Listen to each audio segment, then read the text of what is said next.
Assalamualaikum warahmatullahi wabarakatuh. Bismillahirrahmanirrahim. Alhamdulillahirabbil alamin. Asyhadu an la ilaha illallah wa asyhadu anna Muhammadar Rasulullah sallallahu alaihi wasallam wa ala alihi wa ashabihi amma ba'd. Alhamdulillahirabbil alamin. Alhamdulillah jazahumullahu khaira. Alhamdulillah jazakumullahu khaira. Mudah-mudahan Allah beri manfaat dan barokah. Tetap hatinya supaya selalu ditata dengan hati niat mukhlis lillah karena Allah, semata-mata yarjuna rahmatahu wa yakhafuna adabah. Innama a'malu binniyah fala a'malun illa binniyah. Baik Bapak Ibu, kita lanjutkan pengajian kita Sahih Bukhari Kitabus Shalah, nomor hadisnya 357.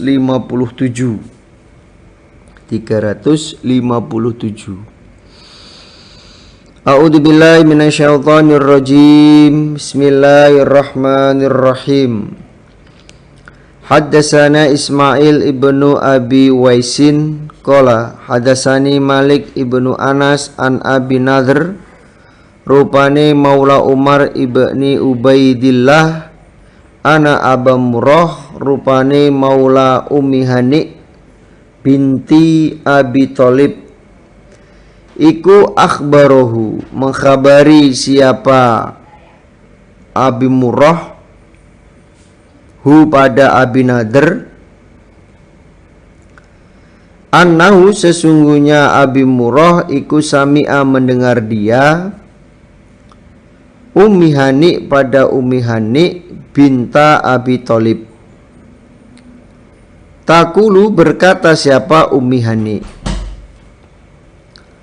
dahabatu pergi aku ila Rasulillah pada Rasulillah sallallahu alaihi wasallam amal fathi pada tahun kemenangan Mekah, yaitu 8 Hijriah. Fawajatuhu maka menjumpai aku hu pada Nabi yaktasilu mandi siapa Nabi wa Fatimatu dan Fatimah ibnatuhu anak perempuannya Nabi tasturuhu menutupi siapa Fatimah hu pada Nabi. Jadi pada waktu Fathul Mekah, Ummi Hani ini pergi ke rumahnya Nabi. Ternyata Nabi sedang mandi, yang mana Fatimah anak perempuannya Nabi itu menutupi Nabi. Jadi Fatimah membawa kain ya, digunakan untuk aling-aling Nabi mandi.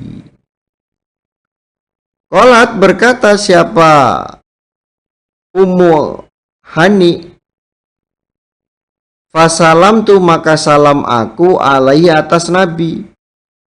Lalu Ummi Hani uluk salam, assalamualaikum. Faqala maka bersabda siapa Nabi, man siapakah hadihi ini? Ini siapa? Ngucapin salam, siapa ini? Fakultu maka berkata aku, aku iku Ummu Hani bintu Abi Thalib. Oh saya Nabi. Ummi Hani anak perempuannya Abi Thalib ya. Jadi Nabi bertanya siapa ini, karena Nabi tidak melihat siapa yang salam ya. Kemudian Nabi tertutup dengan kain yang dibentangkan oleh Fatimah, sehingga Nabi bertanya siapa. Lalu Ummi Hani menjawab, aku Nabi Ummi Hani anak perempuannya Abi Thalib. Nah, ini juga merupakan sunnah. Ketika salam ke rumah, kemudian tuan rumahnya tanya, siapa ya? Ya jawab dengan namanya, saya Darmawan. Begitu. Bukan kok saya siapa? Ya siapa saya? Loh kok malah balik nanya siapa saya? Akhirnya saling tanya menanya siapa-siapa. Ini sunahnya ketika tuan rumahnya siapa ya? Ya supaya menjawab dengan namanya. Oh saya. Sebutkan namanya. Faqala maka bersabda siapa Nabi, marhaban, untung, bejo, atau selamat datang, bi Ummi Hani, ketemu dengan Ummi Hani. Jadi marhaban itu kalimat seneng. Alhamdulillah bisa ketemu Ummi Hani gitu. Atau selamat bisa ketemu lagi dengan Ummi Hani. Falamma farogo maka ketika selesai siapa Nabi min guslihi dari mandinya Nabi, koma maka berdiri siapa Nabi.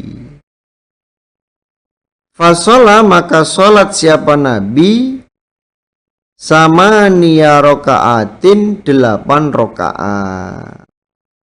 Jadi pada waktu Nabi selesai mandi, Nabi langsung berdiri mengerjakan sholat 8 rokaat, yaitu sholat duha. Multahifan dengan orang yang menyilangkan, fi saubi wahid di dalam pakaian yang satu. Jadi Nabi sholat 8 rokaat sholat duha itu dengan keadaan menyilangkan pakaiannya, karena Nabi memakai pakaian satu pakaian disilangkan. Fala mangsorofa maka ketika bubar siapa Nabi, kultu berkata aku Ummi Hani, ya Rasulullah wahai Nabi, za'ama mengaku atau mengatakan siapa ibnu ummi anak laki-laki ibuku, yaitu Ali bin Abi Thalib, annahu sesungguhnya Ali qatilun orang yang akan membunuh, orang yang akan membunuh rojulan pada orang laki-laki, qad ajartuhu sungguh telah menyelamatkan aku Ummi Hani hu pada rojul, sungguh telah menyelamatkan aku Ummi Hani hu pada rojul, yaitu fulanun fulan ibnu Hubairoh, namanya Fulan bin Hubairoh. Jadi ketika Nabi selesai sholat, Ummi Hani berkata, Nabi, anak laki-laki ibuku itu loh, dia menyatakan bahwa akan membunuh seorang laki-laki yang telah aku selamatkan. Dia akan membunuh kepada rojul yang telah aku selamatkan, yaitu Fulan ibna Hubairoh. Jadi Ummi Hani ini melaporkan Ali kepada Nabi, ya. Melaporkan Ali kepada Nabi bahwa Ali mau membunuh seorang laki-laki yang diselamatkan. Padahal Ummi Hani itu sudah menjamin keamanan rojul tersebut. Nah, makanya oleh Ummi Hani dilaporkan kepada Nabi, Nabi, rojul ini sudah saya jamin keamanannya, walaupun masih musyrik, ya, belum iman, tapi sudah saya jamin keamanannya, itu mau dibunuh oleh Ali. Dilaporkan oleh Ummi Hani kepada Nabi. Faqala, maka bersabda siapa Rasulullah Shallallahu Alaihi Wasallam, qad ajarna, sungguh telah menyelamatkan aku Nabi, maksudnya menjamin keamanan, man pada orang, ajarti yang menyelamatkan kamu, ya Ummi Hani, wahai Ummi Hani. Setelah Nabi mendapatkan laporan oleh Ummi Hani, lalu Nabi bersabda, aku telah menjamin keamanan pada orang yang telah menjamin keamanan, wahai Ummi Hani. Jadi maksudnya aku akan menyelamatkan kepada orang yang kamu selamatkan, wahai Ummi Hani. Artinya orang yang diberi jaminan keamanan oleh orang iman, walaupun orang iman itu keadaannya lemah,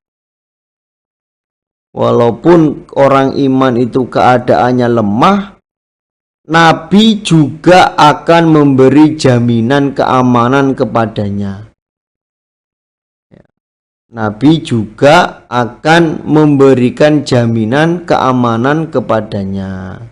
Ya, contohnya seperti orang yang dijamin keamanannya oleh Ummi Hani, maka Nabi juga akan memberi jaminan kepada orang yang diberi jaminan oleh Ummi Hani, walaupun keadaan orang iman itu lemah, karena memang dia sudah menjamin, wis pokoknya kamu ikut aku aja, contohnya enggak akan diperangi oleh Nabi, saya jamin keamananmu.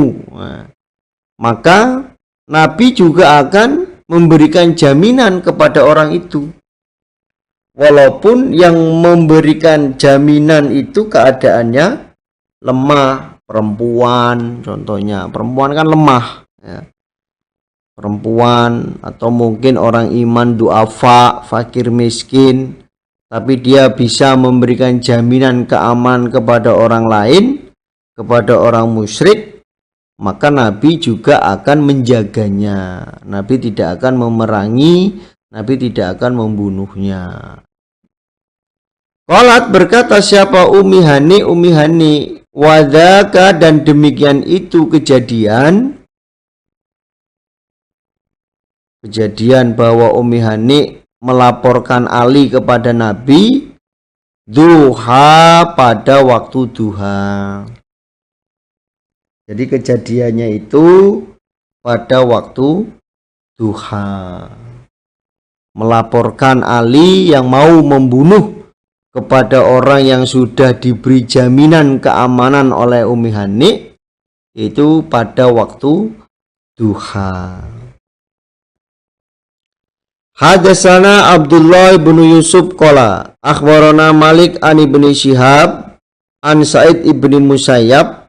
Jadi hadis ini kalau dikembalikan ke bab bahwa ya Nabi mengerjakan sholat dengan memakai satu pakaian dengan cara disilangkan. Nah, kalau dikembalikan ke babnya, akhbarona Malik ibni Syihab an Sa'id ibni Musayyab an Abi Hurairah anna sa'ilan, sesungguhnya orang yang bertanya. Siapa sa'ilun, orang yang bertanya, Rasulullah pada Rasulullah Shallallahu Alaihi Wasallam, anis sholatin, tentang sholat,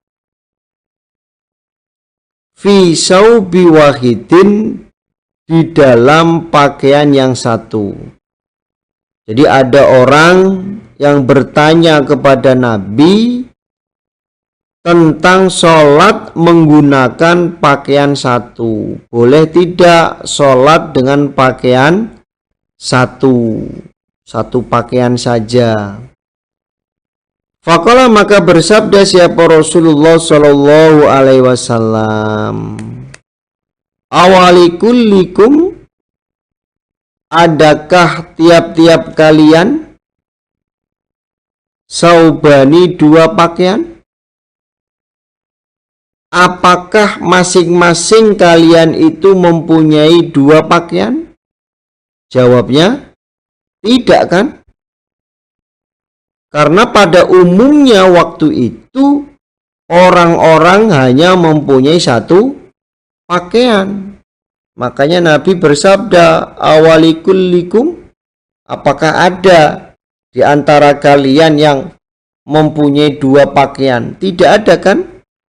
Tidak ada, karena memang awalnya atau umumnya hanya mempunyai satu pakaian. Berarti boleh, ya, berarti boleh mengerjakan sholat dengan menggunakan satu pakaian.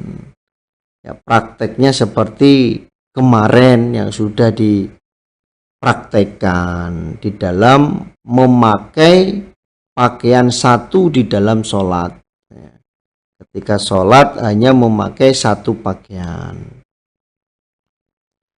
Babun bab idza sholat, ketika sholat siapa orang fi saubil wahid, di dalam pakaian yang satu, falyaj'al, maka supaya menjadikan siapa orang ala atikoihi, di atas kedua pundaknya orang, di atas kedua pundaknya orang. Babnya, ketika orang itu sholat dengan pakaian satu, dengan satu pakaian, maka dia supaya menjadikan pakaian itu di atas kedua pundaknya, di atas kedua pundaknya. Jadi kalau sholat ya pundaknya juga harus tertutup, walaupun ya, dengan pakaian yang sedikit, ya, walaupun nggak ketutup semua pundaknya. Hadatsana Abu Asim an Malik an Abi Zinad an Abdurrahman al-A'raj an Abi Hurairah, qala, berkata siapa Abi Hurairah, qala bersabda siapa an-Nabi sallallahu alaihi wasallam, la yusolli, tidak boleh sholat siapa ahadukum, salah satu kalian, fi saubil wahid, di dalam pakaian yang satu. Laisa, tidak ada, ala atikoihi, atas kedua pundaknya ahad, opo syai'un, sesuatu, opo syai'un, sesuatu. Jadi Nabi bersabda, salah satu kalian itu tidak boleh sholat di dalam pakaian yang satu, atau tidak boleh sholat menggunakan satu pakaian yang mana di atas kedua pundaknya itu tidak ada sesuatu dari pakaian. Itu tidak boleh. Jadi sholat hanya memakai satu pakaian tapi pundaknya tidak ditutup, itu tidak boleh.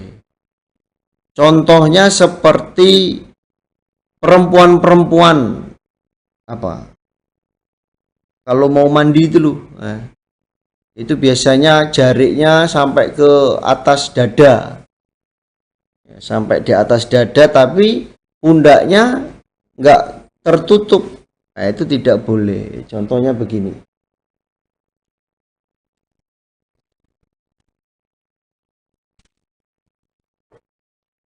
Sholat menggunakan satu pakaian, tapi pundaknya tidak tertutup.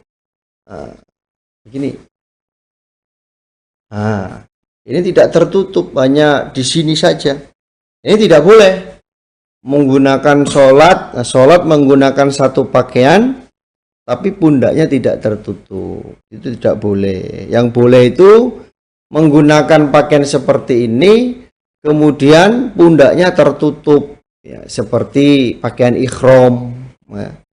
Ketika mau sholat kan pasti ditutup pundaknya. Kalau begini nggak boleh. Pundaknya tidak tertutup, maka tidak diperbolehkan untuk sholat menggunakan satu pakaian.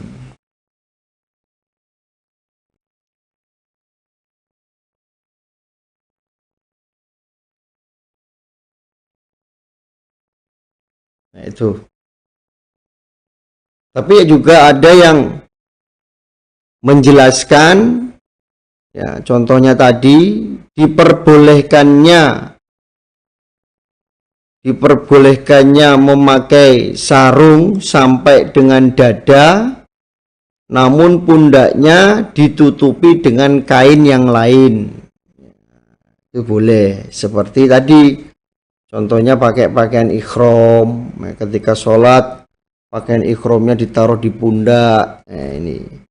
Tapi kalau tidak ada kain atau tidak ada sesuatu yang ada di pundaknya, maka itu tidak boleh digunakan untuk sholat, atau tidak boleh sholat menggunakan satu pakaian yang hanya menutupi dadanya saja.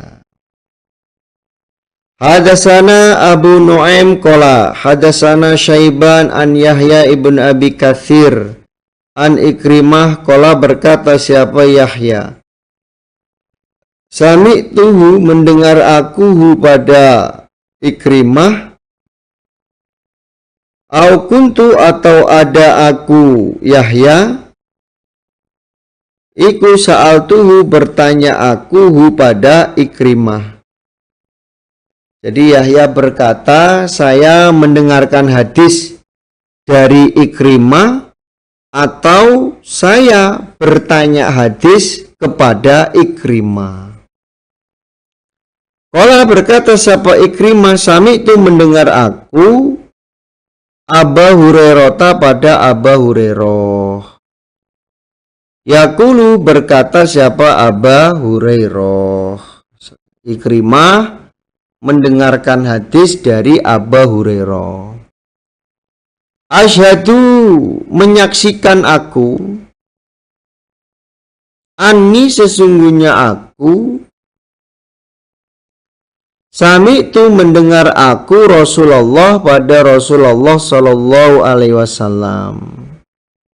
Yaqulu, bersabda Nabi, man barang siapa, sholat yang sholat siapa orang, fi saubi wahid di dalam pakaian yang satu, fal yukhalif maka supaya menyilangkan siapa orang, baina tarafaihi di antara kedua ujung pakaiannya orang.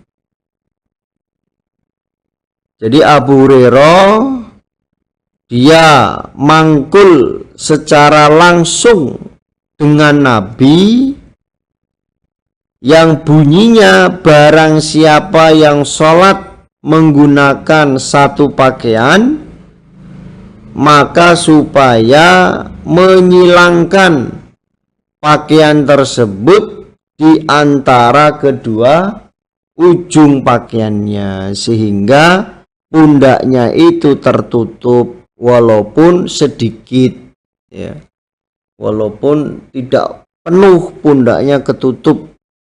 Nah, jadi kalau memang mau sholat kemudian pakaiannya cuman sarung, ya prakteknya seperti itu, walaupun pundaknya tidak tertutup sepenuhnya, itu sudah dihukumi menutupi pundak. Jadi kalau dikembalikan ke bab, ya supaya diikat di atas tengkuknya, ya, dua ujung kain, ketemu di atas kedua pundak, kemudian diikat, ya. Kemudian diikat atau dikancingkan, jangan ditempelkan, ya. Kalau ditempelkan nanti ketika sujud ngelembreh lagi, jatuh lagi, ya. Apalagi kalau sholat berjamaah di masjid, ya, yang pakai satu pakaian, ya nggak pakai celana dalam, ya akhirnya kelihatan semuanya. Itu nanti ada hadis di belakang. Kalau sholat perempuan itu ketika bangun dari sujud tidak boleh mendahului makmum laki-laki. Karena apa? Ya mayoritas sholatnya dengan satu pakaian, sehingga ketika perempuan itu bangun duluan, yo bisa kelihatan lato-latonya. Ini maka tidak diperbolehkan untuk mendahului makmum laki-laki, ini. Maka supaya diikat di tengkuk di antara dua pundaknya. Babun bab idza kana, ketika ada apa asaubu pakaian dayikon sempit, dayikon sempit.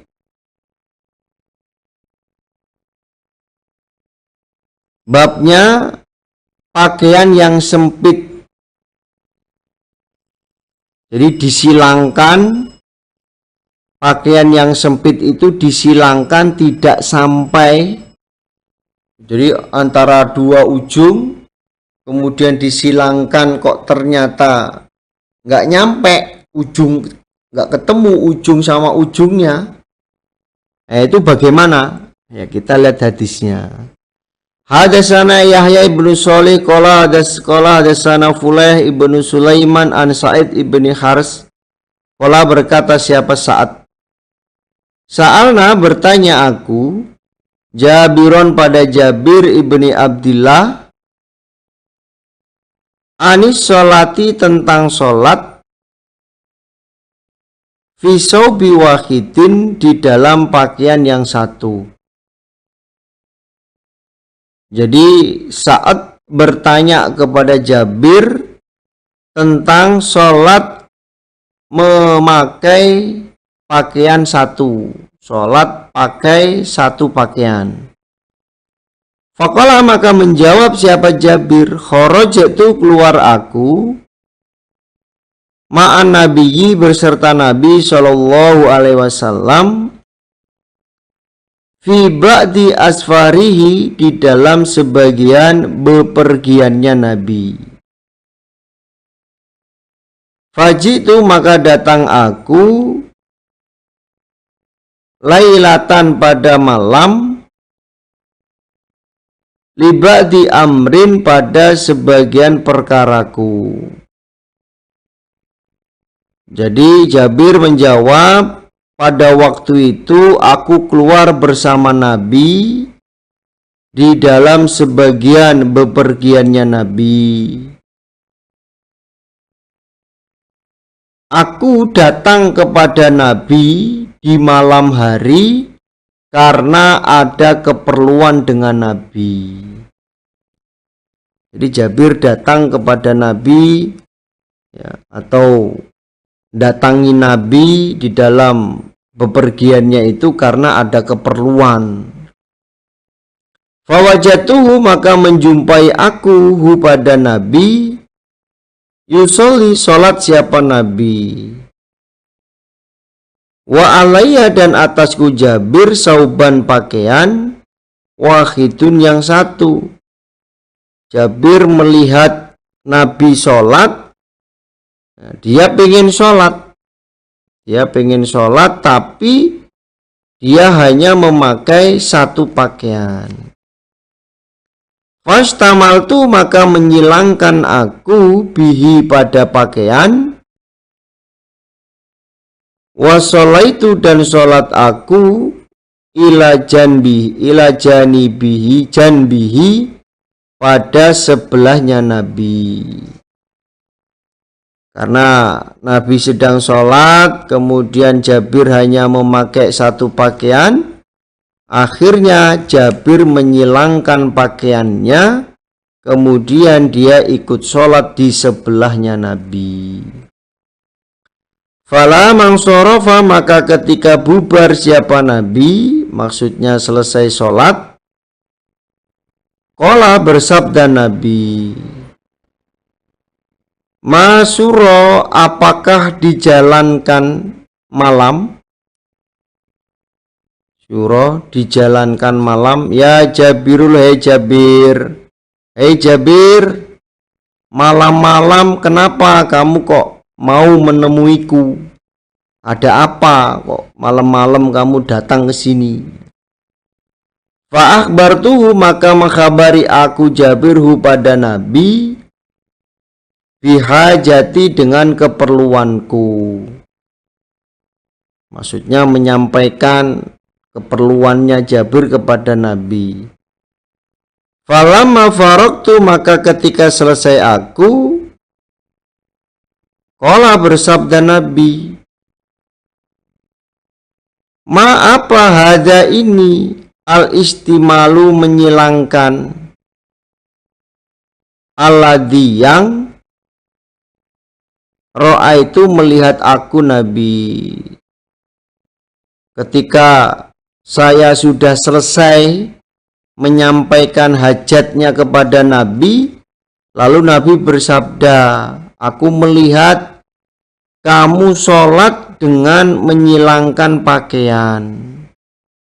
Kamu sholat ngunui piye? Kultu berkata aku Jabir, karena ada opo saubun pakaian, yakni mengendaki siapa Jabir, dokon sempit. Wah, pakaianku sempit Nabi, makanya saya silangkan. Jadi Jabir itu hanya menyampirkan pakaiannya di dadanya, dia tidak mengikatnya atau ditempelkan saja di dadanya. Jadi seperti tadi, seperti dikubetkan di dadanya. Ini juga diperbolehkan kalau tidak ada pakaian yang lain. Jadi memang bajunya cuma satu itu aja, nggak ada yang lain, betul-betul nggak ada yang lain, maka diperbolehkan memakai baju atau memakai satu kain yang hanya digubetkan di paha saja, tidak sampai menutupi pundaknya, itu diperbolehkan. Tapi kalau ada kain yang lain, maka cara memakai pakaian satu seperti itu tidak diperbolehkan. Kalau ada pakaian yang lain hanya ditempelkan di dada atau diikat di dada saja, karena kalau disilangkan di tengkuk ini tidak nyampe, maka itu hukumnya diperbolehkan kalau tidak ada kain lagi. Tapi kalau ada kain lagi, maka hukumnya tidak boleh. Qala bersabda Nabi, fa in kana, maka jika ada wasian, keluasan, maksudnya kaya, faltakhif, maka berselimut kamu, bihi, dengan pakaian. Saya ulangi, fa in kana, maka jika ada wasian, luas, maksudnya pakaiannya besar, faltakhif, maka berselimut kamu atau menyilangkanlah kamu, bihi, dengan pakaian. Kalau pakaiannya longgar, ya maka supaya disilangkan di pundak. Wa in kana, dan jika ada dayikon, sempit, fattazir, maka memberilah kancing kamu, bihi, dengan pakaian. Namun kalau pakaiannya itu sempit, maka tetap disilangkan di atas pundak, ya, kemudian diberi benik atau diberi kancing peniti, ya, dipeneteni, diberi peniti sehingga ujung ketemu ujung, ya. Jadi kalau pakaiannya sempit, tetap harus disilangkan di atas pundak, kemudian diikat atau dikancingkan atau dipeniteni. Itu kalau sempit, ya. Jadi kalau kita kembalikan ke bab, walaupun pakaiannya itu sempit, ya tetap harus disilangkan. Itu yang diambil hukum. Atau mungkin bisa diikat dengan tali rapia, ya, biar tidak lepas, ya. Hadatsana Musaddadun qala hadatsana Yahya an Sofyan qala hadatsani Abi Hazim an Sahal qala, berkata siapa Sahal, karena ada siapa rijalun beberapa laki-laki iku yusalluna salat mereka ma'an Nabi bersama Nabi Shallallahu alaihi wasallam, akidi dengan mengikat, usrihim pada sarung mereka, ala a'naqihim atas pundak mereka, kahai atis sibyani seperti keadaan anak kecil. Jadi Sahal berkata, ada seorang laki-laki yang mana mereka sholat bersama Nabi dengan keadaan mengikat sarungnya di atas pundak mereka seperti anak kecil. Jadi hanya diikatkan di pundak. Wa yuqalu, dan bersabda siapa Nabi lin nisa'i pada perempuan, la tarfa'na, jangan mengangkat kalian, ru'usakunna, pada kepala kalian, hatta sehingga yastawiya tegak siapa ar-rijalu beberapa laki-laki, julusan keadaan duduk. Nah, karena keadaannya seperti itu, lalu Nabi bersabda kepada makmum perempuan, kalian janganlah mengangkat kepala kalian sampai makmum laki-laki itu tegak di dalam duduknya. Maksudnya ketika laki-laki itu sudah duduk dengan sempurna, maka perempuan itu bangun dari sujud. Itu. Jadi memang gerakan perempuan di dalam sholat itu setelah gerakannya makmum laki-laki. Setelah gerakannya makmum laki-laki. Itu. Karena ya pakaiannya itu satu kemudian diikatkan ke pundak sehingga pakaian bawahnya lebih ke atas sedikit. Maka ketika ruku atau ketika sujud, ya ini ya bisa kelihatan, ya bisa kelihatan dari belakang. Makanya Nabi perintah kepada perempuan ketika mengangkat kepala, baik ruku atau sujud, ini menunggu ya laki-laki itu. Kalau sujud ya berarti menunggu laki-laki itu sampai betul-betul duduk, kemudian bangun dari sujudnya perempuan. Perempuan baru bangun mengangkat kepalanya dari sujudnya. Tujuannya agar tidak terlihat atau tidak melihat auratnya laki-laki yang memakai pakaian satu di dalam sholatnya. Alhamdulillah, jazakumullahu khairan. Mudah-mudahan Allah beri manfaat dan barokah. Insyaallah itu yang bisa disampaikan dari awal sampai akhir. Kurang lebihnya saya mohon maaf sebesar-besarnya. Akhirul kalam. Wassalamualaikum warahmatullahi wabarakatuh.